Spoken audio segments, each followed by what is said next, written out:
đời đời đời đời đời rồiสบายดีอีแม่เด้โอ้ยแม่ได้ยินแต่เสียงแม่เอ้ยโอ้อันนี้มันโดยได้แม่ตะกระได้แม่อันนี้เป็นห้องรอเพิ่นพี่น้องเอ้ยเนาะโอ้พี่น้องเลยห้องรอเพิ่นเนาะ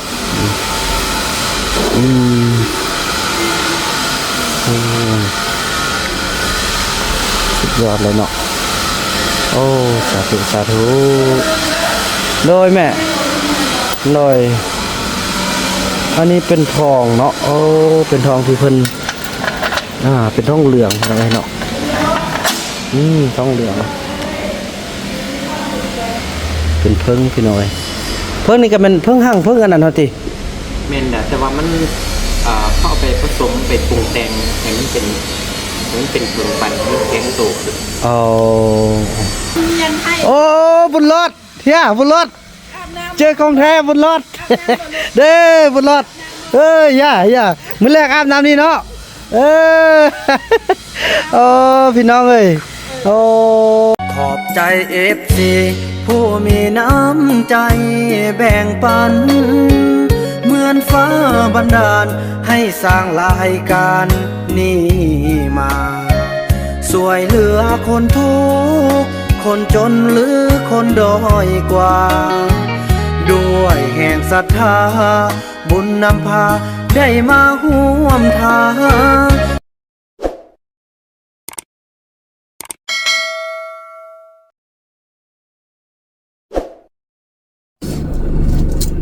สบายดีท่านผู้ชมเนาะสบายดี FC ของเบาบนำกันหมดสู่คู่สู่คนพี่น้องเอ้ยนะคลิปนี้ก็เป็นคลิปที่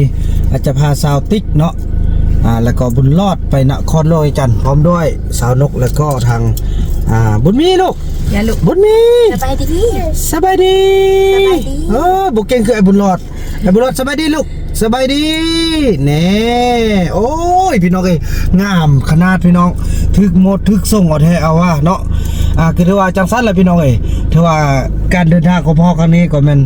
ไปทำแควหรือว่าทำฟันข้าวให้ทางสาวติ๊กเนาะแล้วบ่าวน้ำก็จะเอาตัวนี้นี่นะสิ้นลงพี่น้องเอ้ยสิ้นลงให้มันเพียงก่อนเพราะว่าทางย่าแม่เพิ่นเนาะพี่น้องเอ้ย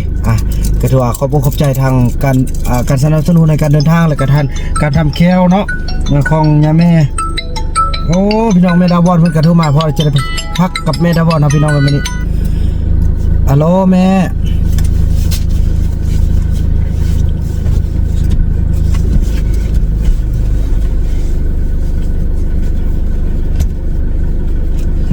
โอ้พี่น้องเพิ่นโทรมาเนาะ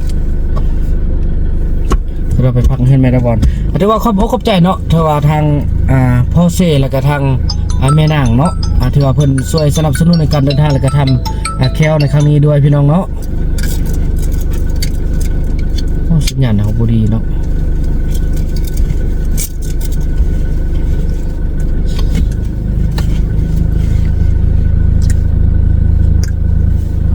ถูกบอกแม่เป็นคนเนาะ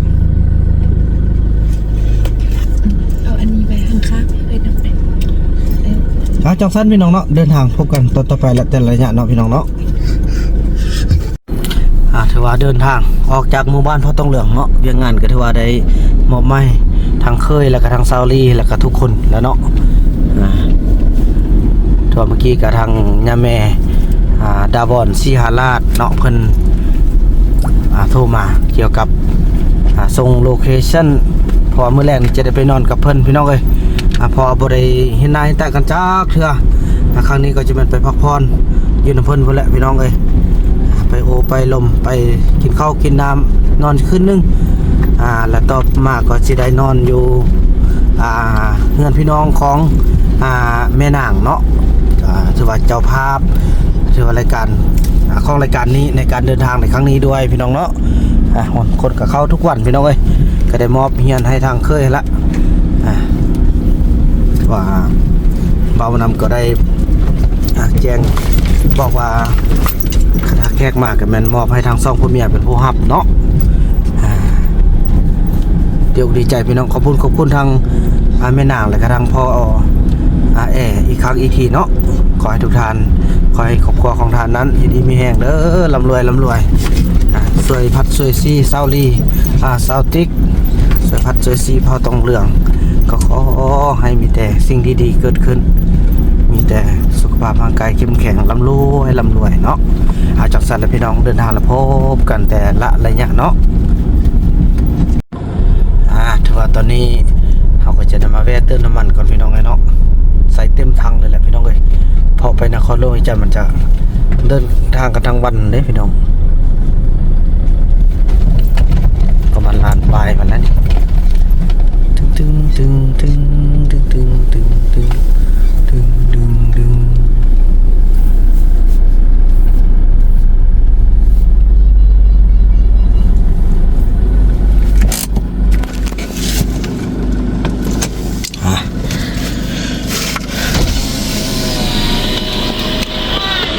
เอาเต็มทั้งเลย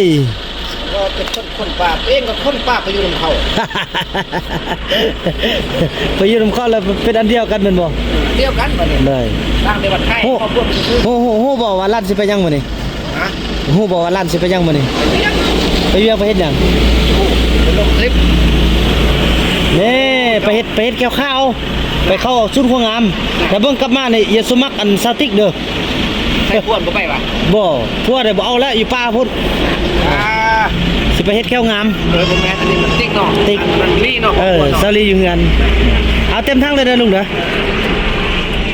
พี่น้องเนาะเต็มทั้งมาจะเท่าใดกัน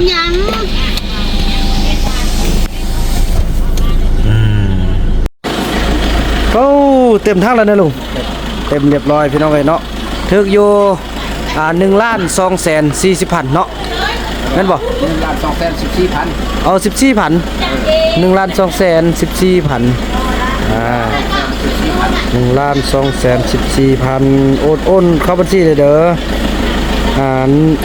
1,214,000หน่วย10ห้อยพันหมื่นแสนล้านโอ้12ล้านเงินบ่ฮอด1 2 3หน่วย10หน่วย10ห้อยพันหมื่นแสนซาวติ๊กเนาะแม่นแหละซาวติ๊กยังบ่ได้เถอะได้แล้วมันหักป้ามันแบบพวกขี้เหล้าแล้วก็อยู่ป้าเนี่ยคนป้าก็ยังขี้เหล้าเนาะโอ้โดแห้งนักเลยเดี๋ยวนี้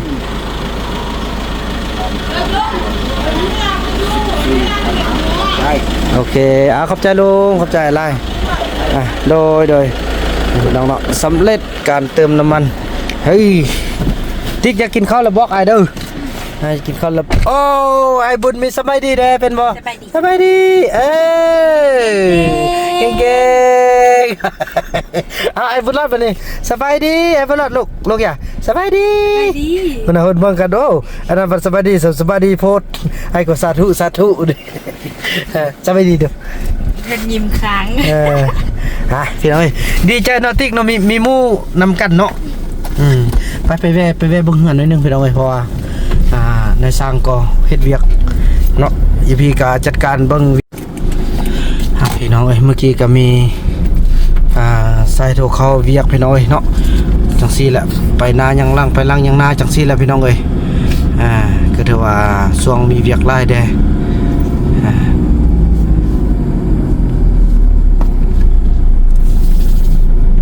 นี่ฮอดเฮือนละพี่น้องไปแวะเบิ่งเฮือนน้อยนึงไปเบิ่งเฮือนน้อยนึง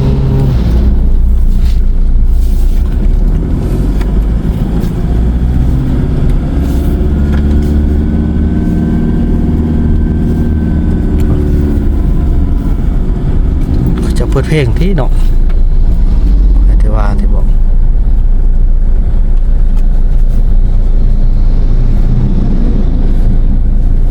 ที่นี่ฮะบนท่าลงเด้อโอ้พี่น้องเปิดเพลงแท้เนาะกำลังก่อสร้างกันพี่น้องกำลังเทคานกันทุกอย่างเลยเนาะถือว่าจังสั้นเลยพี่น้องพร้อมนำใจลงไปบอกเวียวงานเขาเจ้าแล้วก็เดินทางพบกันต่อไปเนาะแล้วก็ได้เดินทางมาฮอดสารคามพี่น้องก็ถือว่าอยากกินข้าวเนาะสิเป็นลงไปติ๊กอยากกินข้าวแล้วบ่ติ๊กอันนี้มันบ่ เอาบ่แม่นอันนี้เพราะว่าเป็นเขตอันที่ว่าจุดซุ่มพี่น้องเนาะสี่แยกไปทางขวานั่นก็จะเป็นเข้าทางเสียงขาดเนาะพี่น้องเนาะไปทางซ้ายนั่นก็จะเป็นเข้าไปทางเมืองแมดไปซื่อๆไปตรงๆนั่นก็จะเป็นไปนครหลวงเวียงจันทน์พี่น้องเอ้ยเนาะนั่นนะเอาหมดอันนี้มีหานไม่ยังได้แล้วนี่ ไปงานฝืน เนาะมาสับกันเนาะนี่บ่หานข้าวหอมอ๋อก็สิแม่นเด้อ คือเห็นอันเขาอันนั้น เป็นบ่ซอกข้าวลัดหน้าข้าวอิหยังต่าง สมัยเห็นแต่ฝืนแต่เขา สลัมแต่ฝือเนาะวันนี้สมบูรณ์บนจอดอันนี้นะไปฝั่งนั้นมาก่อนอันนี้สี่แยกนี่พี่น้องเอ้ยเข้าไปทางเสียงขาดไปทางนี้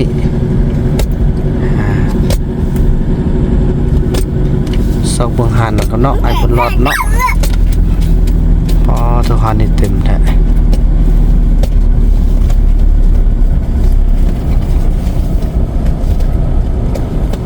มีบนนี่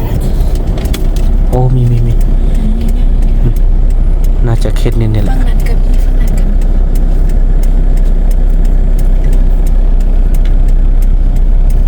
ฝั่งนั้นก็มี ฝั่งนี้หลายคนพุ่นเนาะฉะนั้นกินบ่ว้าวไปฝั่งนั้นพี่น้องเอ้ย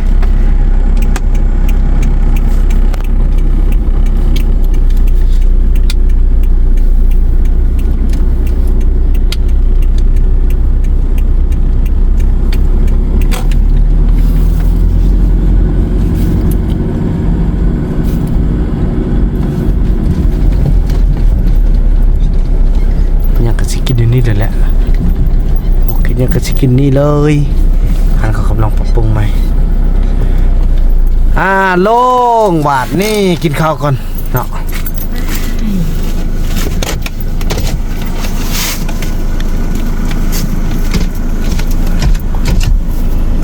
หานเฟอร์แซบโอ้มีแต่เฟอร์พี่น้องเอ้ยข้าวผัดก็มีบ่ฮึ ลงห่างไป ไปก็นะโถไปไอ้บุญมีไอ้บุญรอดลูก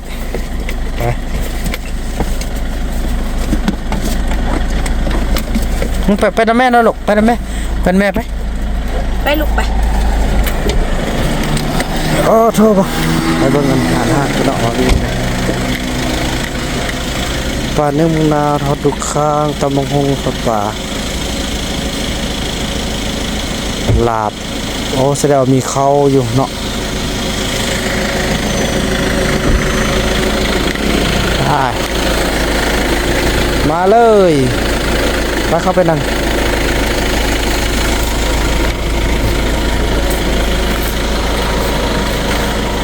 จากสานพี่น้อง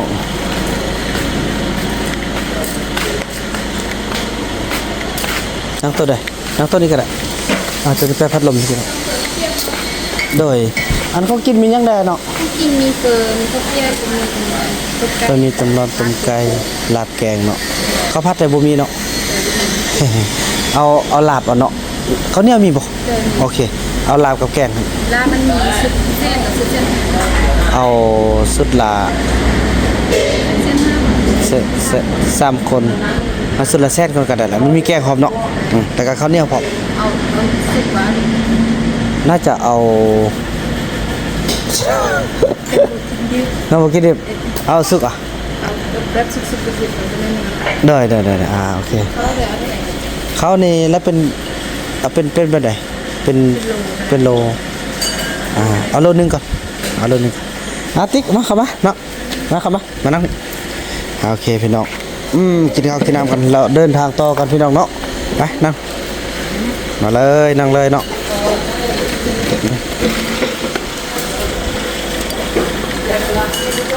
จังสั้นพี่น้องพบกันต่อไปเนาะถือว่าหลังจากที่ได้กินข้าวกินน้ำแล้วพวกเราก็ได้เดินทางต่อพี่น้องเนาะโอ้ยพี่น้องเดินทางเส้นนี้แล้วขึ้นฮอดอายง ราะว่าซื้อรถคันนี้นะไอ้ยงเป็นคนที่ไปนำพี่น้องเอ้ยตอนขี่รถตอนไปแล้วขี่รถตู้ไปนำกันพี่น้องกลับมาเพิ่นก็นั่งทางหลังพี่น้องว่ามันละคือขึ้นฮอดพี่น้องเอ้ยอดทนทะถึงจะน้อยสิไปนำตึมพอเดี๋ยวนี้ฮู้ข่าวแล้วพี่น้องเอ้ยที่ว่ามีการที่ว่าบังคับเขาเจ้าเนาะบ่ให้ไปใส่เต้าน้อยบุญยงอยากมาสุดแต่จอมใจนี่บ่จอมใจแท้ถึกแนวพุ่นแหละเนาะฮู้ทางแต่บ่พาน้องกลับมาบ่าวว่านั้นก็พาไปไกลเต็กพี่น้องเอ้ยส่วนอันจอมใจแท้ถือว่าถึกแนวแล้วพอเพิ่นพานำไปเด้พี่น้องจักสัตว์พี่น้องเนาะเดินทางพบกันแต่ละระยะทำสบาย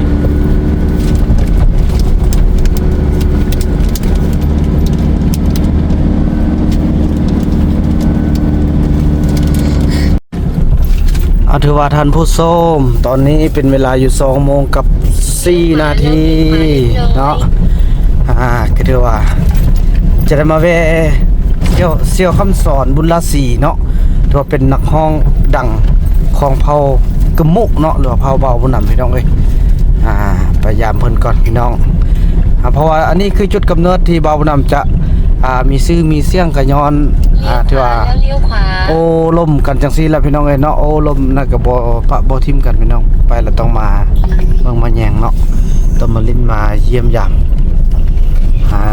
เลี้ยวซ้ายแล้วกลับรถโอ้สิริก็บอกเนาะไปเปิดนั่นไปเปิดประตูเขาได้ไหมพอได้บ่น้องเปิดก็ได้เปิดแล้วก็ลงเลยก็ได้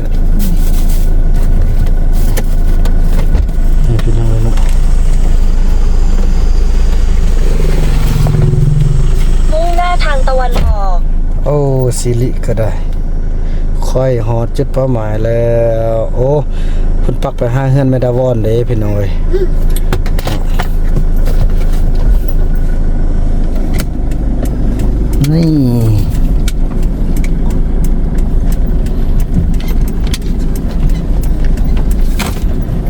นี่คือเฮือน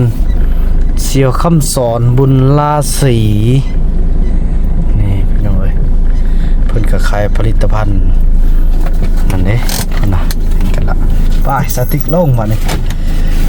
ลงพวกพ่อกินข้าวกินน้ำก่อนดอก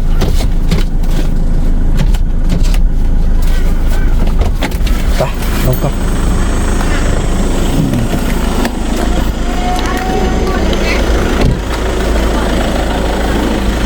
นี่รู้จักเพื่อนพี่น้องของคุณนี่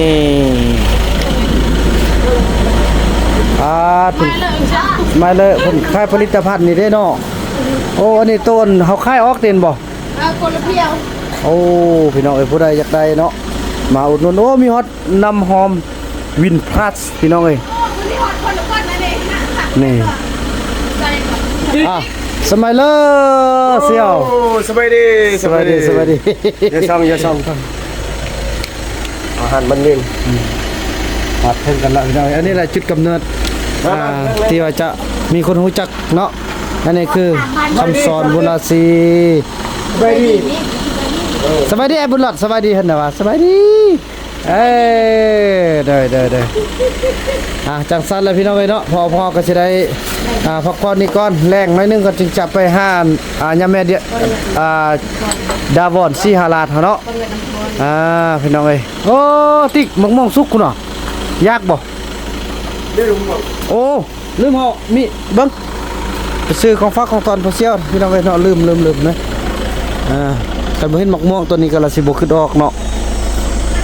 นี่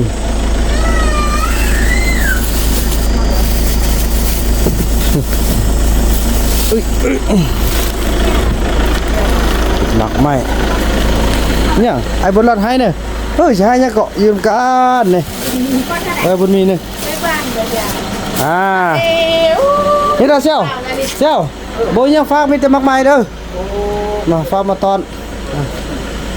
ที่วันนั้นนะพี่น้องเอ้ยเนาะพบกันต่อไปเด้อพี่น้องเอ้ย ถือว่าหลังจากกินข้าวกินน้ำเนาะโอลมลิ้นกับพอเซียวเมเซียวก็สิได้กลับกันเด้อแม่เซียวเด้อโดยฮักแพงกันเด้อโอกาสหน้าพบกันใหม่เด้อเซียวเด้อเฮากลับก่อนสุขดีปีใหม่มันๆคือกันเด้อเซียวเด้อฮะนั่นแหละเซียวเอ้ยเนาะไปไอ้บุญมีบุญรอดจังซั่นเลยพี่น้องเนาะโอ้ยพี่น้องต้นมาเมื่อกี้ก็โทรหาเสียสร้างเนาะบ่าวเบียร์สร้างแหละพี่น้อยก็ถือว่าเพิ่นมื้อเพิ่นสิมาออกรถอยู่ข้างๆนี่ถ้ามีเวลาก็สิได้มาพอกันเนาะเพิ่นสิออกรถคันใหม่พี่น้อยจังซั่นแหละเนาะแล้วพบกันต่อไปเข้ามาฮอดหนองเหนี่ยวแล้วพี่น้องเอ้ยนำโลเคชั่นไปหาทางเงินที่ว่าเฮาจะพักเนาะมื้อนี้ก็คือทางย่าแม่ดาวอนสีหาลาดเนาะโอ้ติ๊กรถไล่บ่ติ๊กรถไล่บ่ครั้งแรกของน้องพี่น้องเอ้ยเนาะเพิ่นก็เบิ่งรถได้พุ่นน่ะโอ้อยู่ป่าบ่มีไล่เนาะน้องเนาะคือความฝันเลยพี่น้องคือแบบเฮาสร้างคอนเทนต์นะพี่น้องเนาะแต่อันนี้มันบ่แม่นแบบนั้นมันคือความจริงนะพี่น้องชีวิตของเขาเจ้าอยู่ในป่าออกมาอยู่ในเมืองพี่น้องต่างกันปานฟ้าและดินเลย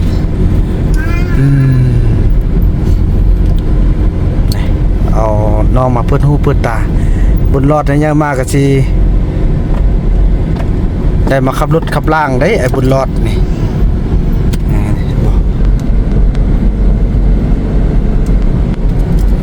จากสั้นพี่น้องเนาะเดินทางพบกันตอนต่อไปเริ่มเข้าในเมืองกันแล้วเด้พี่น้องบ้านนี้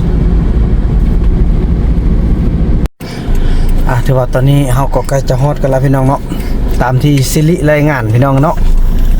สิริรายงานว่าอีก200 เมตรเนาะพี่น้องเนาะก็จะถึงแล้วเลี้ยวขวาแล้วจุดหมายของคุณจะอยู่ทางขวานี่หว่า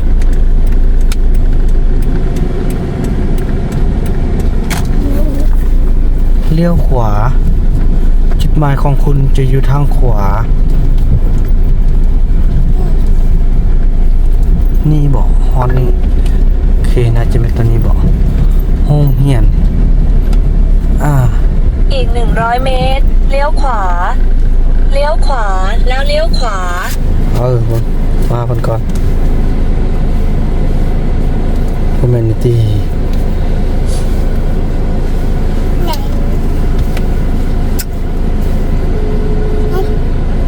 ถอยแม่กันเนาะให้นัน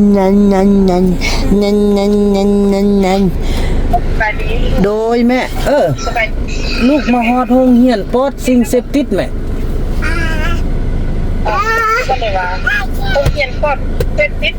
โดยอยู่ห้องกันลูกไก่ห้องกันบ้านโรงเที่ยวมาแล้วว่ะเอาลูกน้ำซิลิมามันก็บอกว่าจังซี่แม่โอ้มีบ่ได้ล่ะ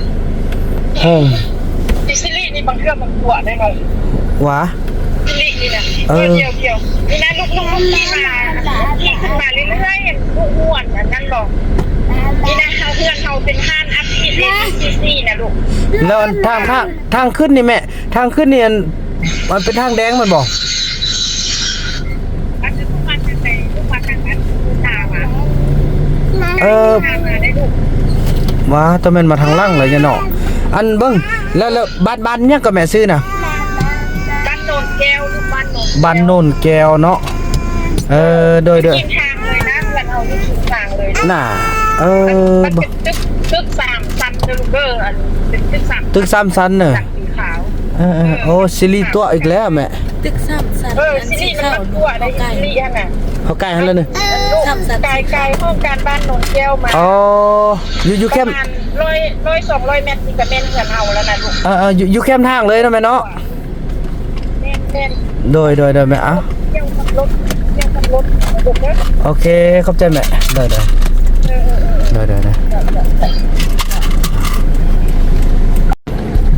พี่น้องแล้วตอนนี้เราก็ตัดออกมาพี่น้องตั้งต้นไม้ถ้ามันแน่หันไข่รถเห็นบอกถูกกินหันไข่รถเนาะแคมทางเป็นว่าเป็นหันตึก3 ชั้นเนาะวันนี้ว่าใกล้มาเมื่อกี้แล้วเนาะ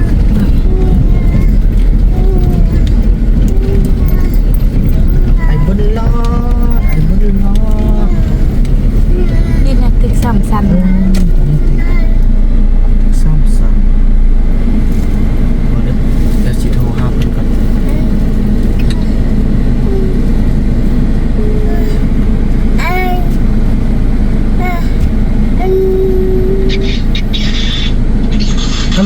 ตัวนี้บ่แม่ลังนี้บ่แม่นลังนี้บ่แม่นี่นี่อันอยู่หน้า มีผ้าและแม่น ฮันโดมอนเซลคา มีผ้าและแม่น แล้วแม่นี่ซ้ำซันแม่นบ่ แม่นแม่น แม่นแล้วเนาะแสดงว่าทางเข้าไปทางนั้นพุ่นเนาะ อีได้ก้อนรถอีได้ลูกก้อนแท็กรถอีได้แม่สิต้องโลเคชั่นให้อีก โอ้เลย แม่สิส่งอีกแล้วเห็นรถลูกล่ะ บ่ได้อยู่ห้านขายรถนี่แม่ พอดีอยู่ตัวหน้าหันไข่ลุ้น ต้นอาหารขายรถนี่แม่อัน เอาทางรถมันมีอีกที่บอก แต่ว่าลังนี้แม่นโอเคโดยแม่แสดงว่าต้องคนละฝากทางลูกมาทางลังแม่โดยแม่สัตว์ มันเมสิส่งอันนั้นให้ไหม โดยแม่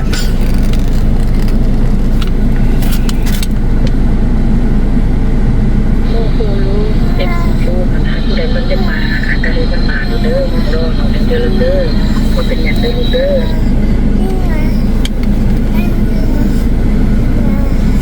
ยังไว้บุญหลัก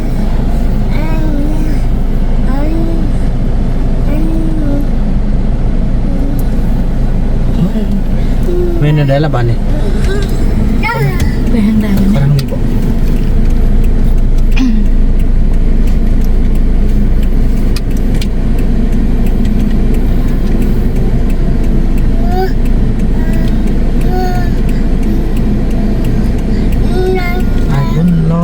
ไอ้บุญ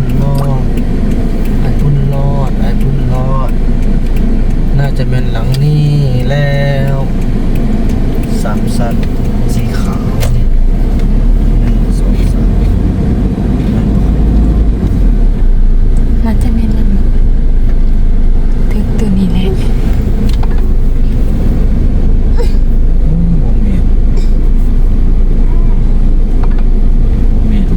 ขับต่อไปอีก1 กิโลเมตร แม่นอีกแล้วสิริเอ้ยเดี๋ยวบ้านนนแก้วนี่แม่นแล้วนี่ โดย โค้งกับทางนี้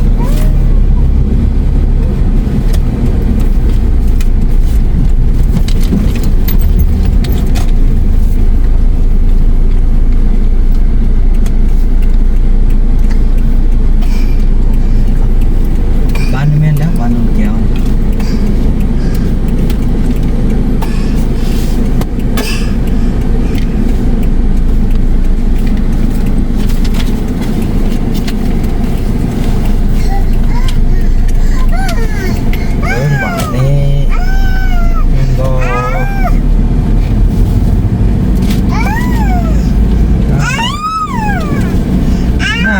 มาทางเก้าเนาะซ้ำตัวนั้นที ซ้ำๆตัวนั้น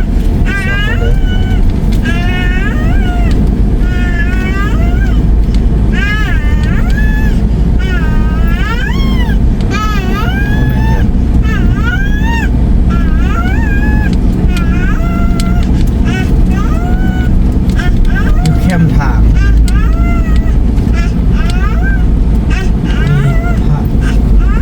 เนี่ยเกี่ยวข้อนี้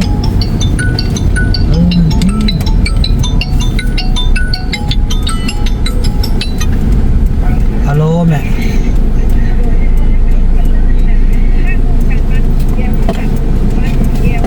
โดยลูกอยู่บ้านนนแก้วแล้วแม่โอเคแม่มันต้นนี้ถึงแล้วแม่มันนี่มันใกล้บนเก้าแล้วลูกคือว่าคือหมอแล้วแม่ โดยขอบใจแม่โดยแม่โดยแม่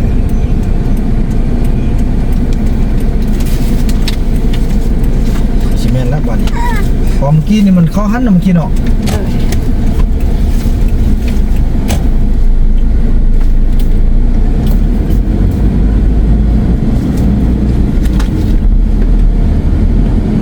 แม่นแล้วบัดนี้น่ะมาอยู่ทางโค้งโอ้แม่นแท้มาทางโค้งแท้โอ้พอเลือกกับตัวเนาะซิลิก็ได้แท้เนาะ นี่ยังบ่ไกลๆอยู่เมื่อกี้บ่เข้าหัน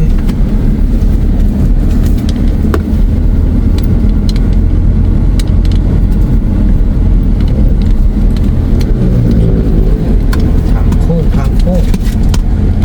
ไกลแล้วเข้มทางมีพระเด้อมีพระ3สั้นผมไม่ซีรีเมื่อกี้มันบอกเขาหันยังบอกไกล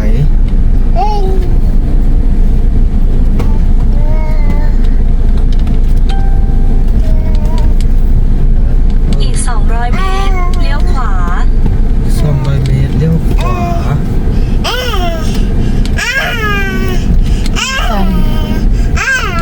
นี่เอากันบ้านโอเคแม่นละบาทนี่เอากันบ้าน เลี้ยวขวาแล้วเลี้ยวขวา โอเคแม่นละบาทนี่บนนี้กับบนรอบมันปากันหมดมือเลยมื้อนี้นี่คือละบาทนี่เลี้ยวขวาแล้วเลี้ยวขวา เลี้ยวขวาจุดหมายของคุณจะอยู่ทางซ้าย โอ้นี่เห็นแล้วเห็นแล้วห้องรอปฏิมากรรมหลังสร้างโอเค โอเค คนติ๊กลงขนาดเด้อพี่น้องเอ้ยในที่สุดก็ฮอดเพิ่นแล้วเนาะไปติ๊กลงขนาดลงเข้าไปในหุ่นเบิ่งไปเบิ่งว่าเพิ่นจะมีรถอยู่ไสโอ้ยพี่น้องเอ้ยบุญสัมพันธ์จึงฮอดกันพี่น้องเอ้ย มุ่งหน้าทางตะวันตก นี่เนาะเบอร์ของเพิ่นแม่นแล้วพี่น้อง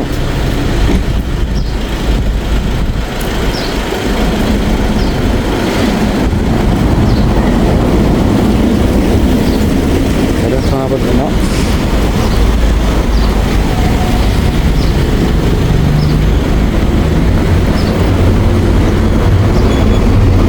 ฮัลโหลแม่โดยแม่ลูกอยู่หน้าหานแล้วแม่แม่อยู่ใส่แม่เข้าทางใดแม่เข้าทางใดแม่เข้าบนอู้รถเข้าบนอ๋อโดยแม่โดยแม่มาสติ๊กมาให้ไว้เบิ่งขึ้นรถเอารถเข้าขึ้นรถเข้าอันนี้เพิ่นอยู่ทางล่างพุ่นตัวแทนนำเข้าอุปกรณ์อัดซีดและปั๊มยาโดยแม่ ขอบใจแม่โดยนี่พี่น้องเนาะโรงรอปฏิมากรรมลานช้างนี่แหละเราก็ค่อยเข้าไปที่เรามากินเนาะฮอตแล้วไปเริ่มกินกัน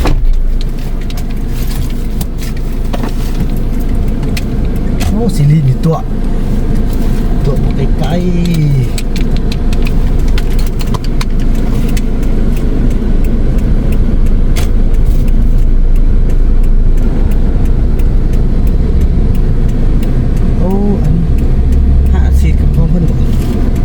โอ้น่ะประตูเข้าอยู่ทางนั้นนี่ประตูเข้าถ้าบอกว่าแต่งรถ BMW มาฮอดห้องรอปฏิมากรรมลานช้างเพิ่นแล้วไปเลยนี่ฮอดแล้วมาแคนว่าคำน้อยกันก็ชิมูจักเพิ่นกันยนต์มักแคนนี่เด้อพี่น้องเอ้ยเนาะมักแคนมักลอยเพิ่นก็สร้างสื่อหมดเลยถ้าพี่น้องฮอดละโอ้ยเห็นแต่อยู่ใน มาฮอตเลย ฮูเห็นแต่อยู่ในอันนั้นซื่อๆพี่น้องเอ้ยมาตอนนี้มาพบมาฟอเพิ่นแล้วไปให้บุญรอดนี่พี่น้องเอ้ยจะนอนนี่มาคำนี่เนาะสบายดีแม่ โดยโอ้ยเมื่อยเติบแม่โดย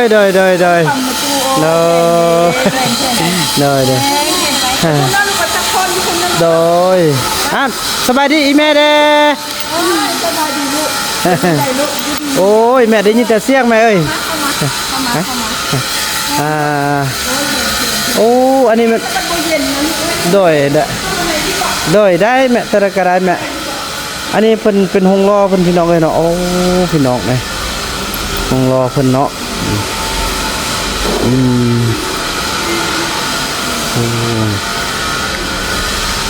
สุดยอดเลยเนาะโอ้สาธุโดยแม่โดยอันนี้เป็นทองเนาะโอ้เป็นทองที่เพิ่นเป็นทองเหลืองอะไรเนาะทองเหลือง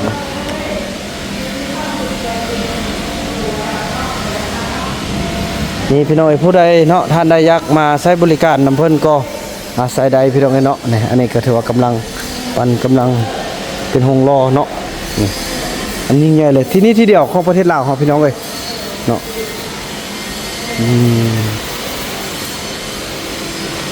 สบายดีเจ้า โอ้เป็นอันเป็นปูนบ่นี่เนี่ย เป็นขี้ผึ้ง โอ้ขี้ผึ้ง เจ้า โอ้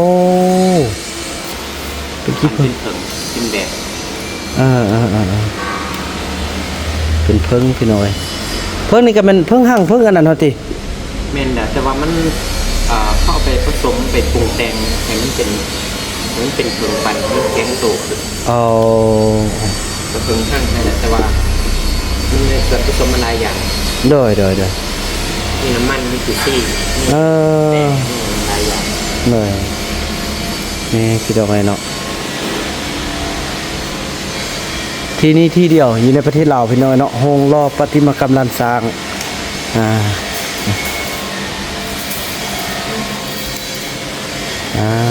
พี่น้องโอ้บุเคยเห็นจักเสือนี่เป็นปูนเลยนี่อันนี้เอาเฮ็ดแบบนี้แล้วบัดเฮาจะไปรอดเนี่ยเฮายกไปเลยบ่ยกหลังจากเขารอดแล้วเราทับออกเลยเอาโดยครับบ่เมื่อยแม่โดยแม่โอ้ยดีใจแม่โดยท่านพ่อเพิ่นไปใส่แม่พ่อเพิ่นออกไปฟางมันสิเบิ่งนวลฟางนะ โอ้อันนี้ก็เป็นหันแต่งรถ เบิดเลยลูก โอ้แต่งรถก็ได้แต่งรถแต่งหยังก็ได้หมดเลย ได้ โอ้บ้านนั้นก่อนสิมาแต่งรถนำซะนะ อย่างลูกบ่เป็นหยังได้กินข้าวบ่นี่ กินมาแล้วแม่กินมาแล้ว น้อยเนาะ โดยเอาไข่แรงๆครับ ก็คือกินอาหารเอามากินเนาะ โดยแม่ แล้วดีใจนำเด้อ ลูกจังซี่เลยแม่ลูกน่ะเป็นอยู่ป้ากันตัวนี้เดิมเมืองกันตัวนี้แม่ลูกพี่น้องโอ้ดีใจพี่น้องเอ้ยได้ยินแต่เสียงแม่เอ้ยบ่เห็นกันจักเทื่อบุญฮอดยศเทิงกันเอาแท้เอาว่าโดยแม่ไปแม่อันไปมานี่ไปนั่นน่ะแม่เนาะโดยฮอนอยู่ในเอเย็นแล้วก็ค่อย โอ้เดินนั่นได้ก็ได้แม่โอ้พี่น้องเอ้ยเนาะดีใจที่มันพบมาพอกันมื้อนี้สาวติ๊กเฮาถูกโดยแม่ ให้เพิ่นเรียนให้ โอ้บุญรอดเฮียบุญรอดเจอของแท้บุญรอดเด้บุญรอดย่ามื้อแรกอาบน้ำนี่เนาะโอ้พี่น้องเอ้ยโอ้คัก ที่คุณแม่ก็ไม่สิแต่บ่นอนให้นอนที่นี่ บ่ ผัวเมียพวกเจ้านอนที่ห้องนี้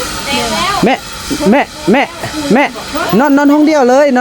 ยแล้วก็จัดกันมาเป็นนั่นดอก โอ้คนละการห้องมันจะมีคนละหน่วยนะบ่เป็นหยังนี่ได้เขาเปลี่ยนให้เรียบร้อยแล้ว โดยโอ้ออกกำลังกายก็ได้อันนี้เป็นห้องฟิตเนสโดยใช่ได้จีนอนผู้เดียวนอนผู้เดียวหรือนอนพวกอ้ายนอนผู้เดียวบ่ยานติบ่ยานเนาะโอ้ยเป็นห้องฟิตเนสพี่น้องเอ้ยเนาะอู้เอ้า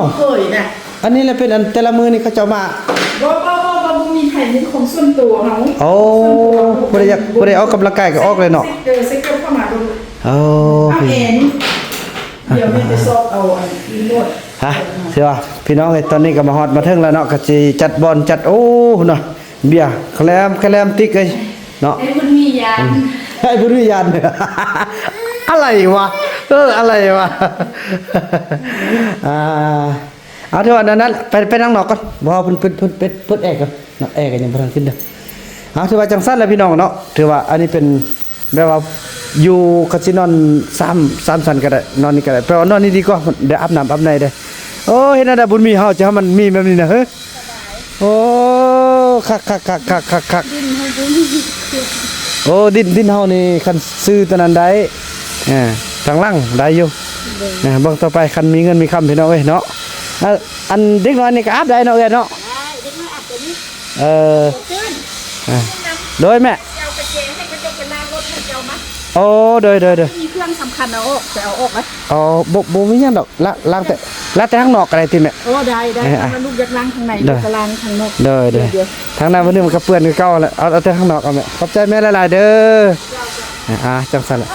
ถือว่านั้นแหละพี่น้องเนาะถือว่าคลิปนี้บ่าวนํจะขออนุญาตจบคลิปกับซ้ำนี้ก่อนแล้วก็พบกันใหม่ในคลิปต่อไปเนาะคลิปนี้บ่าวนํขอกล่าวคำว่าสบายดี